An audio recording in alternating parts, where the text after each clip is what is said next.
Nedbank 2014 SmallBizSeminars. Get inspired by SA's top homegrown entrepreneurs. Find out how they tackled common business challenges and make growing your business happen.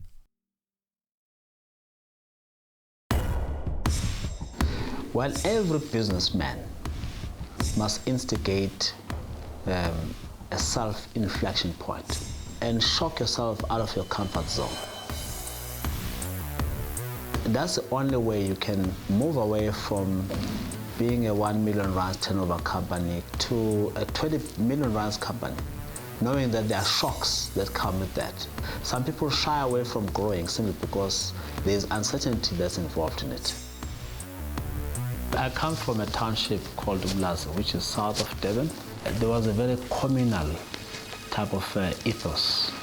Every child belonged to the village and every child was raised by the village. And so that sense of community became very strong in my upbringing, and it continues to inspire me whenever I think about Umlazi Township. My mom was a staff nurse at a local polyclinic. She would come back with empty bottles of pharmaceutical products. And my father worked for the mobile refinery in a particular division that made Vaseline. And on an odd month, he would come back with a drum full of reject Vaseline. And then we will be there assembling and loading these bottles with Vaseline. And in a plastic bag or cardboard, we'll be going around selling these Vaselines. I was a fitting candidate for bursaries and scholarships which were on offer at the time. Shell came to our school. They said they were looking for students who could be persuaded to do engineering, and because I was doing well in science and mathematics, I said I'm fit for engineering, even though I did not know what engineering was all about.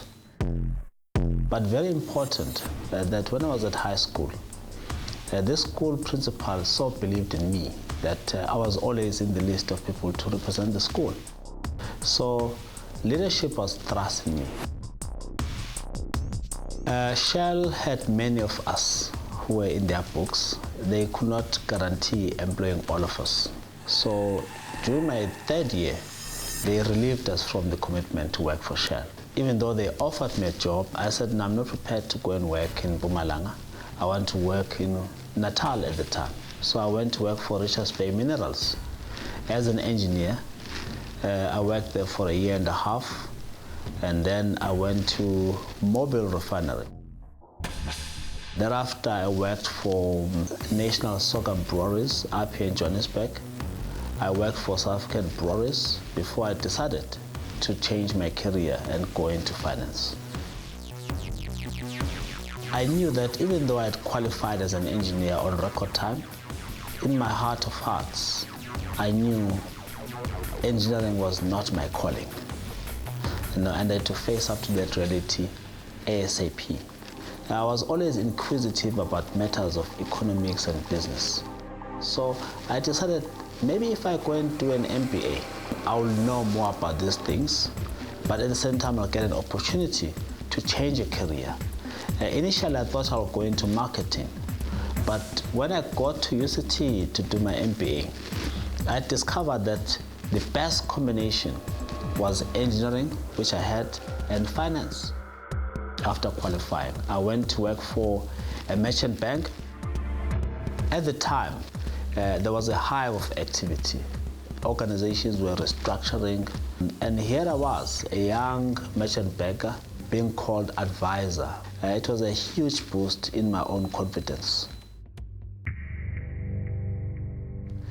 A trade union called South African Railway and Harbour Workers Union called me to the side, said, Sandile, we're setting up an investment company.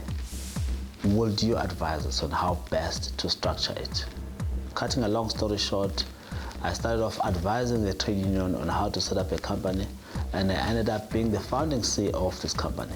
It was the first time that I really was thrust into an entrepreneurial space, where I was leading in the acquisition of businesses, where I was leading in the raising of capital, where I was leading in the value add post-investment. The first deal of significance was us buying Renterbank, a very prominent brand in the logistics business at the time.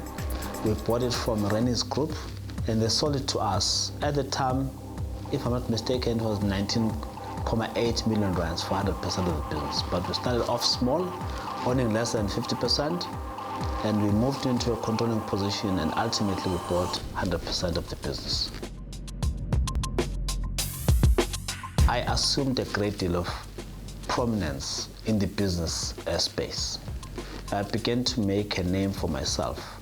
And Business Map, which was the most eminent institution on studying the progress of empowerment, named us in 1998 as the deal maker of the year, naming us as the most active empowerment company and a company to watch.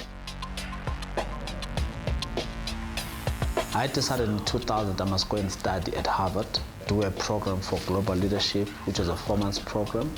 The purpose of that course was really just to form global alliances, because I've always envisaged myself to be a global player. When I came back, I thought I would start Zungu Investments Company, but the environment was just not conducive for an upstart like myself. And I said, I'm a young person, I don't have a big name, and how am I going to make a success of this?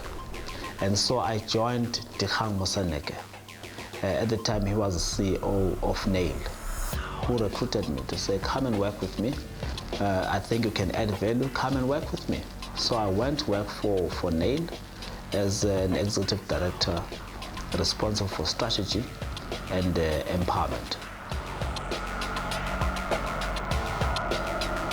Unfortunately, the transaction that brought us together did not go ahead. I then decided 2002, it's time to start Zungu Investments Company. That's exactly what I did. There was no capital. I was retained by Saru Investments, who said, we have taken a strategic decision to unlock whatever value we have and distribute it to our shareholders. But we need someone like you, Sandile, who knows this portfolio to manage that process. So they gave me a management fee of 100,000 rands a month, which I used to employ other people as well as to pay my salary. And then I used half of my time to look for new opportunities for Zungu Investments Company account. And we built our balance sheet to a company that now has got significant capital and significant exposure to good going concerns across industries. We said, how can we make strides when we've got no capital, when capital is such an important asset for growing the business? And we said, oh, we've got relationships, we've got networks, we've got the expertise, but we've got poor access to certain markets, specifically the public sector. So we went to the Fidelity Services Group and he said, you've got an impressive array of customers in the private sector, but you don't do much of public sector. Why? I said, no, we don't have relationships. I said, we'll bring the relationships. Partner with us. We did not put a cent. They brought the expertise, they brought the balance sheet, and we're in business. And when it was time to exit from that relationship, we had some value to show for it. We saw what was our selling proposition, and we identified our weaknesses, and we leveraged on the strengths that we had. And today, we have a number of companies where we've had to put money on the table because we believe in risk-taking as entrepreneurs. And right now, we are in financial services, we are in mining, we are in general services, we're in advertising, we're in the automotive space. And we're not only exposed to South Africa, but we're also in Nigeria through our foods business called Vital. We're in Ghana through our advertising business. We're in Kenya through our brand activation business. And we're growing our exposure as we continuously want to expand our presence throughout the African continent.